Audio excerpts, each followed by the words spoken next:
president of Venezuela, Nicolás Maduro, denounced that the far-right wing keeps their plans to attack the national electric grid with the aim of influencing the July 28th elections. In Palestine, the UNRWA denounces that Israeli genocidal forces have destroyed 70% of schools in Gaza Strip. And in Russia, Foreign Minister Sergei Lavrov granted that Moscow is ready to hold negotiation talks on Ukraine and on security in Europe.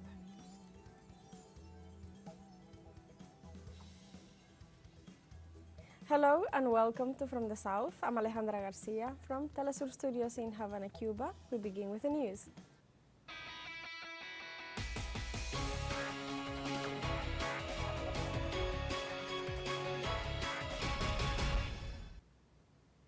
In Venezuela, the presidential candidate of the Great Patriotic Poll, Nicolás Maduro, denounced that the far-right wing keeps their plans to attack the national electric grid with the aim of influencing the July 28th elections.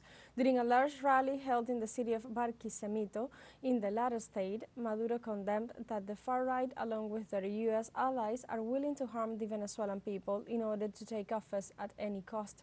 In this regard, the presidential candidate of the Great Patriotic Poll thanked the people for supporting him in the defense of the national sovereignty against the coup plans against the country. And they are betting that there will be a hecatomb, a tragedy, that something will happen, that they will attack the electrical system and that something serious will happen or any other hecatomb to see if they can avoid what is already written in the books and sacred pacts of heaven, which is the irreversible victory of Nicolás Maduro Moros and the Venezuelan people on July 28. Likewise, the presidential candidate of the Great Patriotic Poll affirmed that his government will continue working to recover schools and hospitals in the country to promote the well-being of the Venezuelan people. We have recovered thousands of Simoncito's schools, high schools. We still need to do it. But who is going to do it? We have recovered ambulatories, CDI, DRI hospitals. More, we still need to recover 100% of schools, high schools, universities, CDI, ambulatory hospitals. I have to work 3 times. In this same context, the president of Venezuela, Nicolás Maduro, before the mobilization of the people of Carora in the state of Lara, reaffirmed that he is not subject to any foreign power, neither to internal nor external powers, stressing that he only obeys the sovereign people. The dignitary specified that he is a facilitator of the popular conscience and declared his desire for Venezuela to continue being a free country. He stressed that there are many things to be done for the future.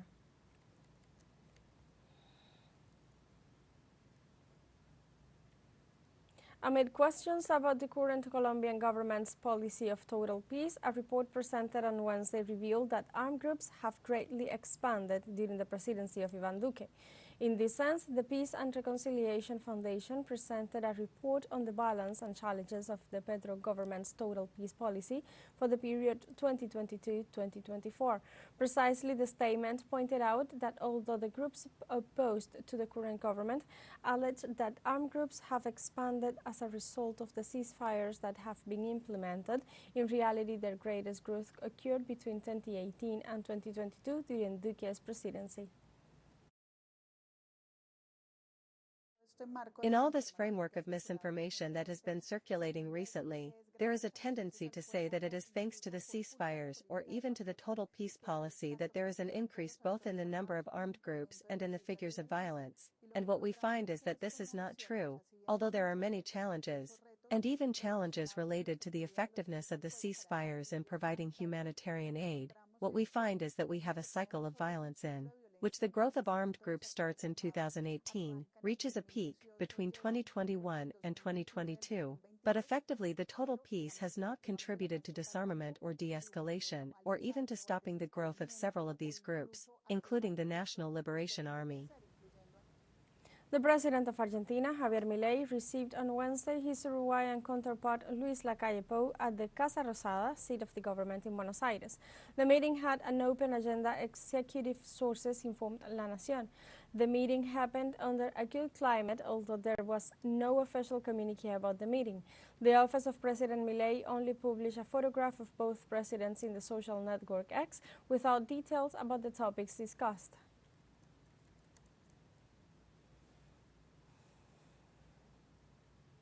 In Brazil, the head of intelligence services during Jair Bolsonaro's presidency, Alexandre Ramajan, appeared before police on Wednesday to testify as part of an investigation into alleged illegal spying on senior political figures and other personalities.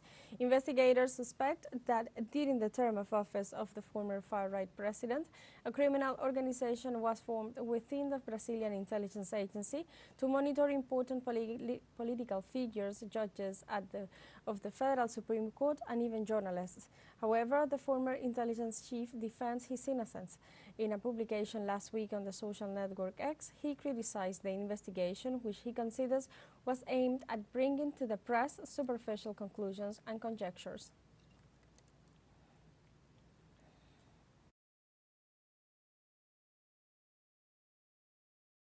Also in Brazil, the government authorized on Wednesday the dispatch of national force agents following the worsening of the conflict between the Guarani Kaiowá ethnic group and rural landowners in the state of Mato Grosso do Sul. The Minister of Justice and Public Security, Ricardo Lewandowski, said that it will be destined for the border region and the indigenous peoples located in the southern cone region of the state of Mato Grosso do Sul. He also emphasized that it is aimed at the preservation of public order and the integrity of people and patrimony. This decision comes after an intensification of conflicts between indigenous peoples seeking to reconquer their ancestral lands and landowners who claim to be the legal owners and who respond violently.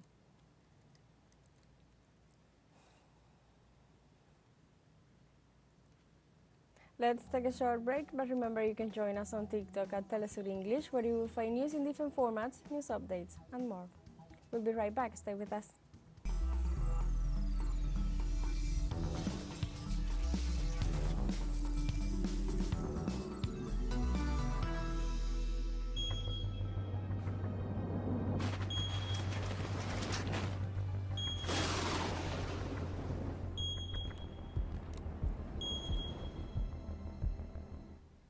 Welcome back. South Korean authorities said on Thursday that about 100 homes have been flooded across the country due to heavy rains. In this regard, while officials have confirmed no deaths so far, according to the latest reports, about 560 people had to be evacuated in the center of the country due to floodings or the possibility of landslides. Meanwhile, local authorities issued a heavy rain warning in Seoul and suspended access to highways and 29 rivers for safety reasons, as farmers also expressed concerns about the impact of the heavy rains in the harvest.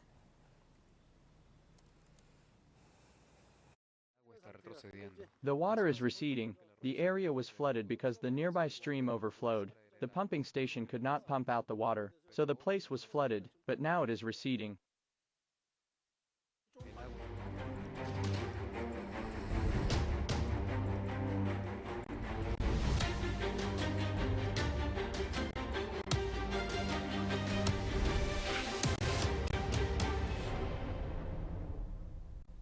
The UNRWA denounces that Israeli genocidal forces have destroyed 70% of schools in Gaza Strip.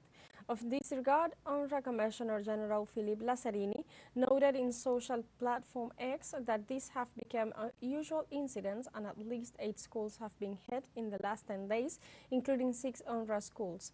Lazzarini added that the war has deprived Gazan children of their childhood and education, as schools must never be used for military or combat purposes by any of the conflict sides.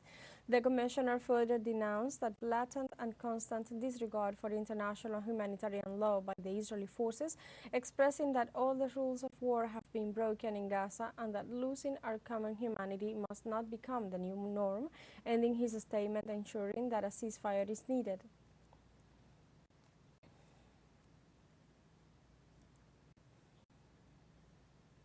At least 292 wounded Gazans died in Palestine following the closure of the Rafah crossing in the southern Gaza Strip by the Israeli army. According to the Gaza press office, among the dead are people who were seriously wounded and waiting for treatment in hospitals outside Gaza, but died while waiting for the crossing to open. Meanwhile, more than 3,500 sick and wounded people have been denied passage since Israel took over the crossing on May 7th. On the other hand, World Health Organization denounced that in addition to these arbitrary actions, the government of Israel also has stranded more than 80 trucks coming from Egypt with food and medical supplies for the people of Gaza.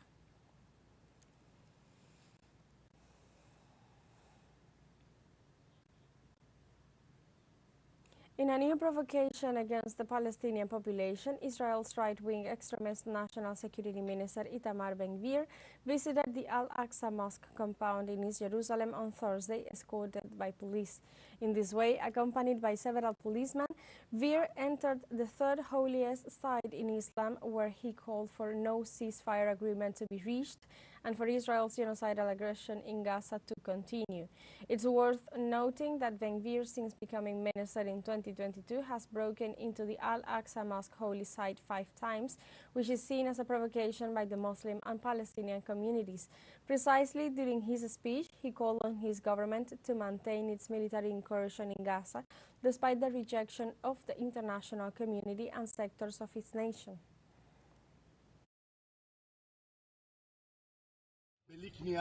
I pray and I make efforts so that the Prime Minister has the energy to not give in, and that he goes all the way by reinforcing military pressure, stopping their fuel, so that we win. We have a final short break coming up, but before we invite you to join our WhatsApp community for our English-speaking audience. You can scan the QR code on screen to join directly and share the link to reach more people. Constant news coverage of Latin America and the Caribbean, as well as the rest of the world. Final short break, don't go away.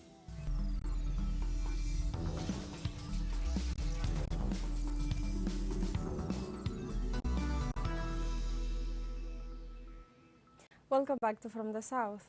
Foreign Minister of Russia Sergei Lavrov granted that Moscow is ready to hold negotiation talks on Ukraine and on security in Europe.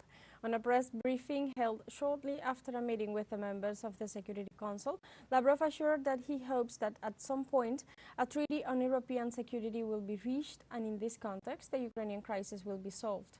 The foreign minister further stressed the need to stop the delivery of arms to Ukraine and to seek a solution that would compel to be aware of the realities on the ground and in public life. According to Lavrov, the West chose to boost the so-called peace plan of the president of Ukraine, Volodymyr Zelensky, which is a pronounced form of ultimatum. There has been talk of such a second briefing. Not only Switzerland was mentioned, but also other countries that could become a platform for this second round of the conference. But talking about what they'll do, they all in one way or another formulated an absolutely one-sided approach, absolutely unacceptable to us and to many others sincerely interested in peace.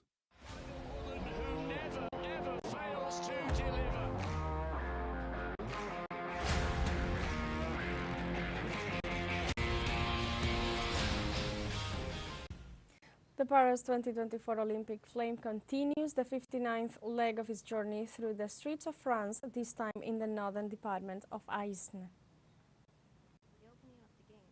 The Olympic flame is entering the final days of its relay. In the capital Paris, the commune of Château-Thierry was on Tuesday the starting point for the 59th leg of the 12,000-kilometer journey across France. Meanwhile, in Aisne, the symbolic fire was once again greeted with a popular celebration in several of the department's landmarks, followed by the lighting of the cauldron in Saint-Quentin.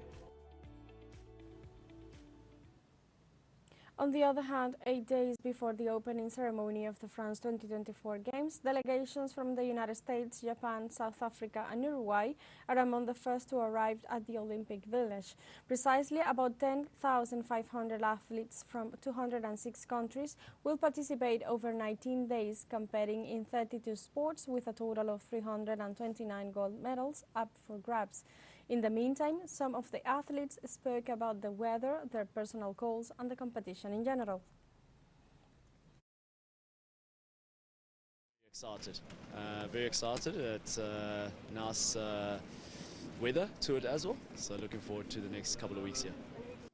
We can only hope so, yeah, that's the plan. So we'll see what happens. It'll be tough, but yeah, very exciting.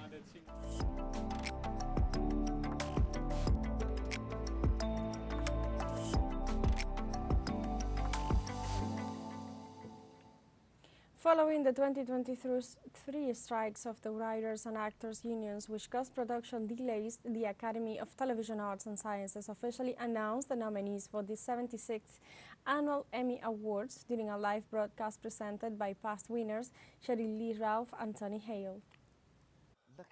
After having recent seasons of many award favorite shows pushed back, the TV Academy's approximately 22,000 members shows from 229 series submitted in the key drama, comedy, and limited or anthology categories in 2024, 33% less than those sent in for consideration last year. Do not be fooled by our politeness. For this edition's race, the historical Japan-set epic Shogun led the way with 25 nods, including the one for Best Drama Series, a category that includes the final season of The Crown, in addition to The Fallout, The Gilded Age, The Morning Show, Slow Horses, and Three-Body Problem, as well as the acclaimed remake of Mr. and Mrs. Smith. Dramedy de Bear has the second most nominations overall with 23, including nods in the Best Comedy Series and Acting categories for stars Ayo Edebiri, Jeremy Allen White, and Puerto Rican Lisa Colon-Sayas, among others, setting a new record for the most nominations in a single year for a comedy. This way, the show competes with sitcoms Abbott Elementary, Curb Your Enthusiasm, Hacks, Palm Royale, cult favorite What We Do in the Shadows, Only Murders in the Building, and Reservation Dogs. Precisely, the final season of Reservation Dogs, which centers on a group of Native American teenagers, managed to nab the long-overdue nomination in addition of an acting nod for star Difara Wunotai, while murder mystery comedy Only Murders in the Building earned 21 nominations, including those for its three main stars. A first for lead actress Selena Gomez, the fourth Latina to receive the honor, in an edition that also sees Colombian Sofia Vergara become the first Latina to be nominated as lead actress in the limited series category for Griselda, and Lily Gladstone and Callie Rice representing as the first indigenous woman nominated for acting in the 76-year run of the awards. Other noteworthy nominations include the acting categories for drama, as the lead actor race has Idris Elba, Gary Oldman, and Dominic West facing off against Walton Goggins, Donald Glover, and Hiroyuki Sanada, and the lead actress one has Imelda Staunton competing with Jennifer Aniston, Carrie Coon, Maya Erskine, Anna Sawai, and Reese Witherspoon. Please have a seat. As the nominated celebrate, critics and fans alike have pointed out major snubs this year, notoriously in the limited series categories, the most competitive of the present edition, as it had only 5 slots, which resulted in shows like Masters of the Air, Fellow Travelers, and Griselda being left out of major categories, as well as strong performances like those of Kate Winslet, Nicole Kidman, or recent Oscar winner Emma Stone. The 76th Emmy Award nomination. The final round of voting for the 76th Primetime Emmy Awards will begin on August 15 before closing on August 26, with the awards ceremony being held on Sunday, September 15 in Los Angeles. We have come to the end of this news brief, but you can find these and many other stories on our website at telesurenglish.net and join us on social media, Facebook, X, Instagram, Telegram, and TikTok. For Telesur English, I'm Alejandra Garcia. Thank you for watching.